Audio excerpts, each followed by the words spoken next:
Hello friends, welcome to my channel Explore with Joyeeta.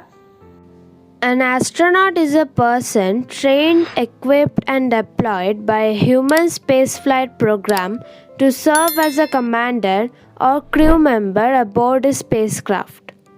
Astronauts conduct experiments and gather information while in spaceflight, including on the International Space Station (ISS). They also conduct experiments with the spacecraft itself to develop new concepts in design, engineering, and the navigation of a vehicle outside the Earth's atmosphere. But it is not so easy to become an astronaut. So, what does it take to become an astronaut? This is a question that's been asked since the start of the space age. In the 1960s, pilots were considered the most well trained professionals. So, military flyers were first in line to go to space. More recently, people from a wide range of professional backgrounds, doctors, scientists, and even teachers have trained to live and work in near Earth orbit.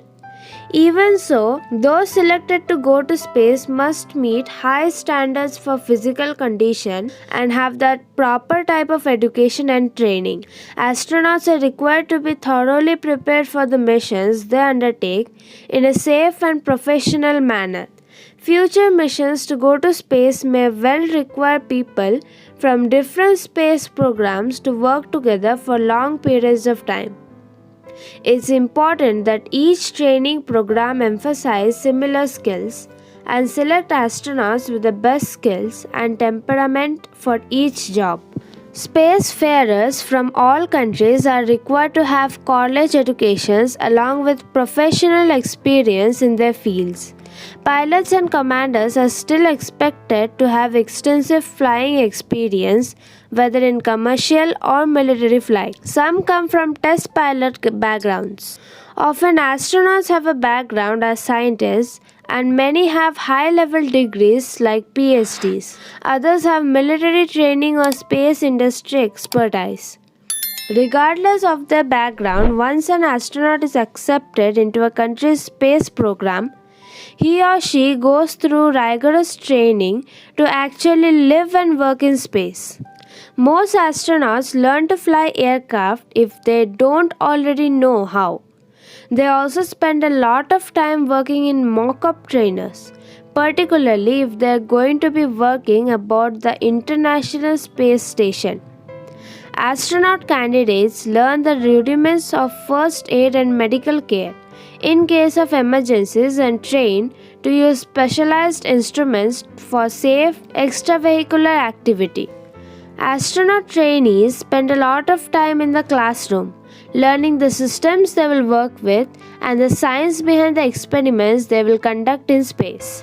Once astronauts are chosen for a specific mission, they do intensive work learning intricacies, how to make it work or fix it if something goes wrong. The servicing missions for the Hubble Space Telescope, the construction work on the International Space Station, and many other activities in space were all made possible through very thorough and intense preparation by each astronaut. People who want to become astronauts must be in top physical condition. Each country's space program has health requirements for its space travelers. They usually assess a candidate's fitness to withstand some pretty tough conditions. For example, a good candidate must have the ability to endure the rigors of liftoff and to function in weightlessness. All astronauts, including pilots, commanders, mission specialists, science specialists, or payload managers, must be at least 147 centimeters tall, have good visual acuity, and normal blood pressure. Beyond that, there is no age limit. Most astronaut trainees are between the ages of 25 and 46, although older people have also flown to space later in their careers. People who go to space are usually self-confident risk takers, adept at stress management and multitasking. They also need to be able to work as part of a team for any given assignment. On Earth, astronauts are usually required to perform various public relations duties such as speaking to the public, working with other professionals, and sometimes even testifying before government officials. So, astronauts who can relate well to many different kinds of people are seen as valuable team members. The space environment is an unforgiving and unfriendly one. People have adapted to a 1G gravitational pull here on Earth. Our bodies evolved to function in 1G. Space, however, is a microgravity regime, and so all the bodily functions that work well on Earth have to get used to well being in a near weightless environment. It is physically difficult for astronauts at first, but they do acclimate and learn to move properly. The training takes this into account. Not only do they train in the Vomit Comet, an airliner that is used to fly them in parabolic arcs to gain experience in weightlessness, but there are also neutral buoyancy tanks that allow them to simulate working in space environments. In addition, astronauts practice land survival skills in the event that their flights don't end with the smooth landings people are accustomed to seeing.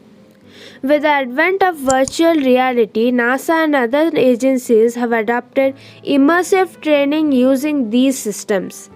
For example, astronauts can learn about the layout of the ISS and its equipment using VR headsets, and they can also simulate extravehicular activities. Some simulations take place in cave automatic virtual environment. Systems display visual cues on video walls. The important thing is for astronauts to learn their new environments both visually and kinesthetically before they ever leave the planet. When astronauts travel beyond Earth's atmosphere, they experience a feeling of weightlessness. The speed of the spacecraft moving forward in orbit cancels out the effect of the downward pulling of Earth's gravity.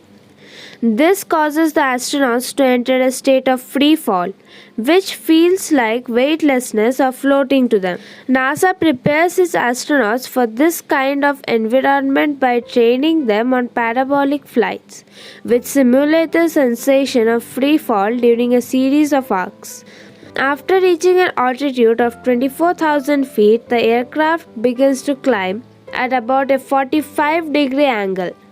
During this time, passengers experience the weight of gravity at twice its normal effect. At 34,000 feet, the plane dives down until it reaches 24,000 feet again. The passengers fall at the same rate as the plane, causing them to feel weightlessness for about 20 to 25 seconds. You may experience a similar feeling on a roller coaster. As you climb upward on the track, you feel yourself pushed back against your seat as gravity pulls you down.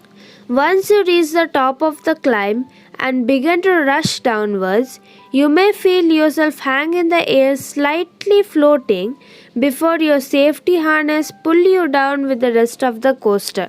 A typical parabolic flight completes 15 parabolas. This time in free fall introduces astronauts to the sensation of zero gravity, and it provides NASA researchers with the opportunity to conduct short experiments and test new equipment in reduced gravity. Bone and muscle loss are very real challenges astronauts face while they are in a weightless environment such as space. According to NASA, astronauts must exercise approximately 2.5 hours per day when they are in space to mitigate the effects of zero gravity on their bones and muscles. Since astronauts face unique challenges in orbit, their exercise routines look a bit different than those we might have here on Earth. That's why NASA developed specialized machines and equipments for the astronauts to use for their daily workouts. But some might be surprised to learn that their everyday exercise routines, which are adapted for much different challenges, can still be quite familiar. One of the exercises that has become a normal part of every astronaut's routine is running on a treadmill. something many of us on earth can relate to. In fact, roughly an hour of their 2.5-hour exercise regimen is spent on the treadmill. There are currently two treadmills on the International Space Station. The first is the Treadmill Vibration Isolation System TVIS, which is located in the Devsa Service Module. The second, added later, is the Combined Operational Load Bearing External Resistance Treadmill or Colbert, which is located in the Tranquility Module. According to NASA, while running on Colbert, astronauts are expected to burn between 250 and 500 calories. Unlike the TVIS, Colbert can operate without power and is designed to last as long as the station. The top speed for Colbert is 12.4 miles per hour. But NASA reports that most astronauts exercise at a pace of between 4 and 8 miles an hour.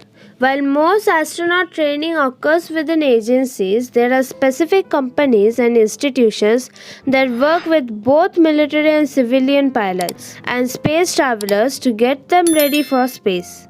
The advent of space tourism will open up other training opportunities for everyday people who want to go to space but aren't necessarily planning to make a career of it. In addition, the future of space exploration will see commercial operations in space, which will require those workers to be trained too. Regardless of who goes and why, space travel will remain a very delicate, dangerous, and challenging activity for both astronauts and tourists alike. Training will always be necessary if long term space exploration and habitation is to grow. So friends, this was my video today. I hope you all enjoyed it. If you want to get more videos like this, subscribe to my channel and don't forget to like and share. Thank you. Bye bye.